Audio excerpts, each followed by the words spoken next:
Okay, díomh card agus fáilte chuig ceachta hain den seachtain seo. So mar gná tá trí ceachla déanamh cuimh an seachtain seo agus bé an measúna leúnach arsúil don dá rang so sin gach duine ABC agus tí ar an déirdín seo. So bé hain A agus hain C ag déanamh ceachta hain a dó measúna leúnach agus an sin ceacht trí ar an ine agus bé B agus D ag déanamh ceachta hain dó trí agus an sin an measúnú ar an déirdín. So tá sin ar an bhéilre, so leverdul ná dénig í botún a ríis an seachtain seo tá sé leagchaach go soléirdíobh ar an bhéilre má taisfik fécinir. So bé meidir tuairt ar be meidir féchant ar lena céad seachtó trí inniu, so bé meidir féchant ar an na bearnaí seo á líana isteach agus mo cheomar lepa.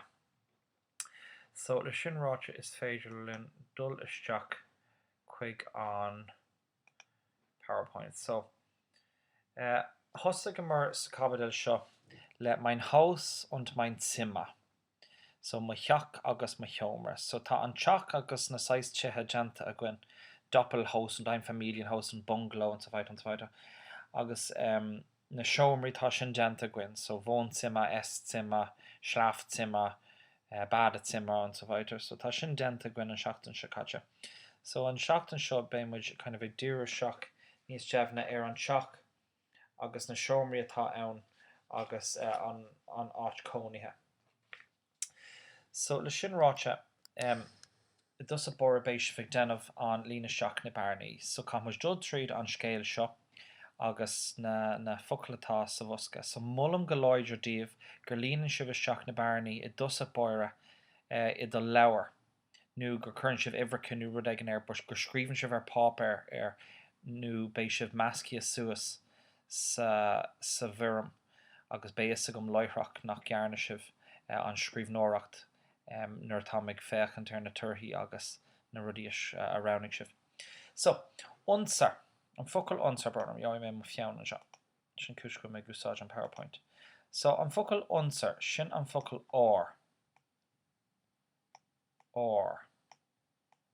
So, unser Zimmer, or Hjomra. Unser Haus, or Jock. So sin or. Wir sin just muid, you know, ich, du, sie, es, wir, ihr, sie und sie. Now Nachbarn, sin an duine a conín belduras, sin an córsa.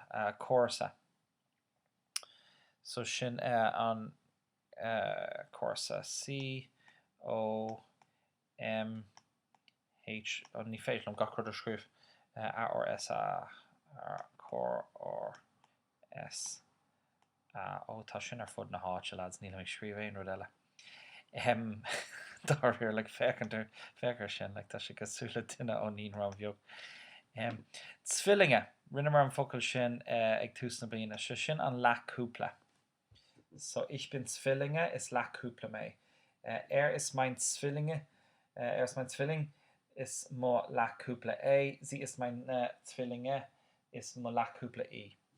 Okay, wunderschöne, sin ítach jazz. Wunderschöne. So tá sé wunder und schön ítach jazz, ítach allem. Dann focail Dorf, tá sé deanta gin. Ich wohne in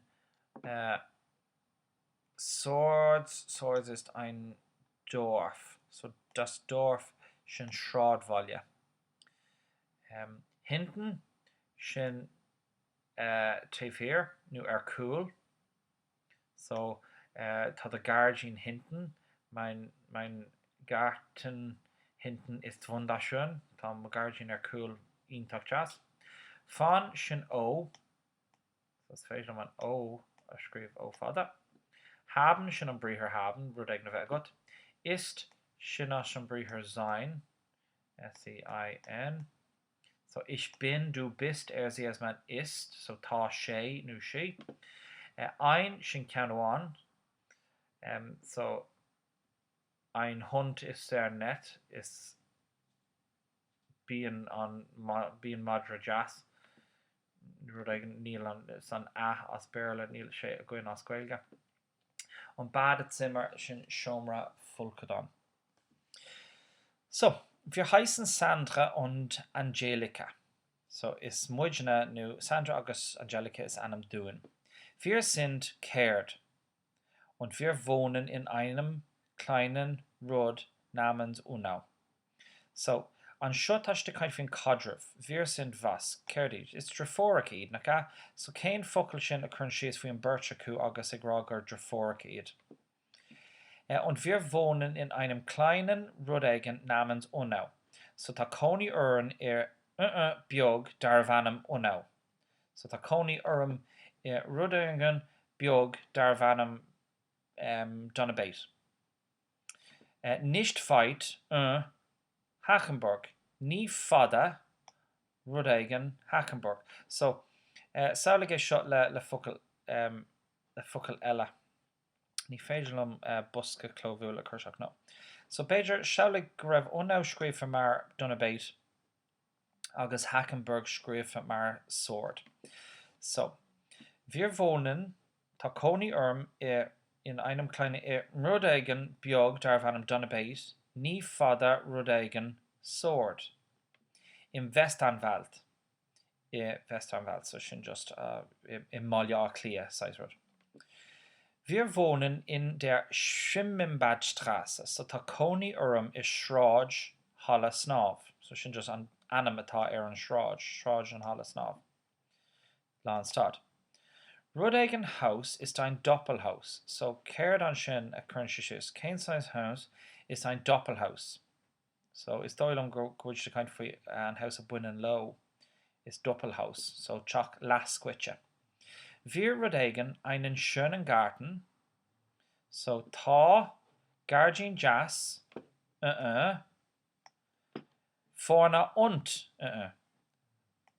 Contussi agus Spaß. So ma tá an Gargin Contussi agus Kahach.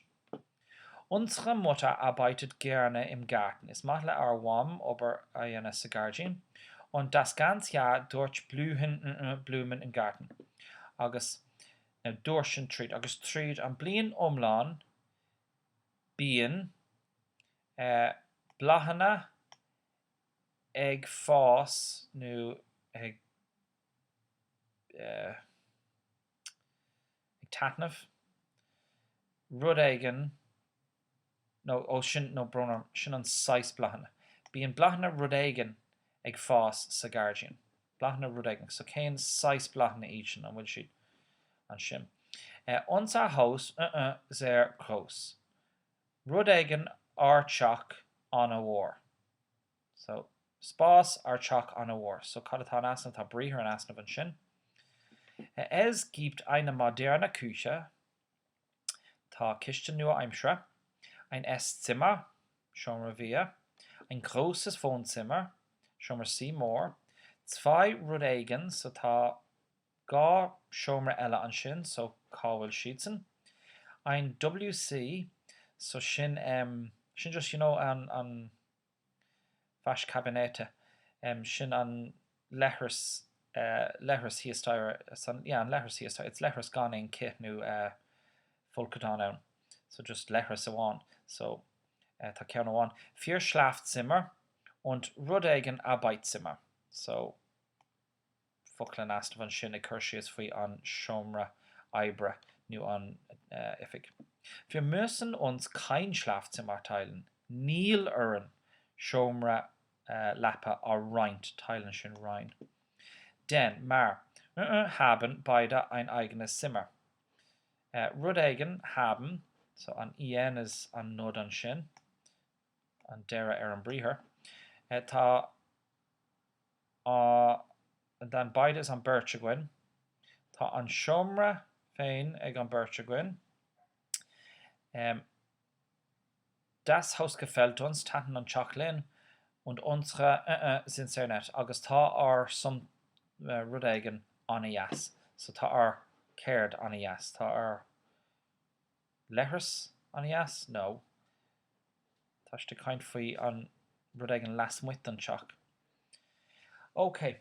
So sin ráte ghlacha gnótaí de sin agus mar dúirs mé mullamdíobh go láidir gur chun se fiú ihrecha, you know, hain, dó, trí, agus an sin gur chuann sibh nó gur scríbann sibh na focail isteach na bearnaí ónas gur féidir libh an forma dhéanamh, mar sulatásíonn sibh an form tá folklór nua le déanamh againn. So, in meinem Zimmer sind, it mo heomer tá, so tá folklór le déanamh againn. So is féidir linn an Gaeilge a nasca leis an Gearmánis, na tá siad in ord, taon siad timpeall mar sin. So, labba, bailíoráiste, ríomhara desk, prus éidi, cófar tarachan, pillar cushiún, blancéad lampa, board cuis lappa, cathair agus urlár aimid. So ein bet sin sios an sin an labba. A chan javande sin an ulra, so sin balí ní balla, balí aráiste. Ein computer sin ríomhra. Ein schreibtisch, so board a scríbhaintúir sin an desk. Ein kleiderschrank sin an press éidi. Na úsáid an focail bhardrús mar ní léon bhí sa Gaeilge so ní ghlacam leis. An sin, eine commóde sin an cófar taracán. Eine commóde ahraigh an da onas just go bhfuil sin níos soléire. Sayan. Eine commóde sin an cófar taracán. Now, ein Kopfkissen sin an pillar. Right? Sin an Kopfkissen. Sin an pillar. Agus tá difriachta an pillar agus ein kissen sin an cushiún. Cushion burner rá mi ceart. So sin an cushion. So sin kissen agus an sin cushion. So tá sé jazz, cos an Kopfkissen, Kopf sin ceann agus kissen clusin sé mar póg. So rud a póg an de ceann gach ihe sin an pillar. Agus kissen sin rud ag gur féidir leat barróg beag a horta nuair táteach sí ar an tullaigh. So it's just focail le clusin jazz ó cóhex teanga eile. An sin tá an eine Bettdecke, so sin an blancéid. Eine Lampe, sin an lampa. Ein Nachttisch, so sin an board cuis lappa. Nachttisch an board cuis lappa. Ein Stuhl, na bí cormach is fecin an stúl mar an bearla stúl. Ach stúl sin cathair, so sin an cathair. Agus an sin holtboden sin an urlár aimid. Holt sin aimid agus boden sin urlár, so an urlár aimid sin holtboden. So le sin ráte tá golóir go bhanis, bhfuil jomuid ré leis na nótaí.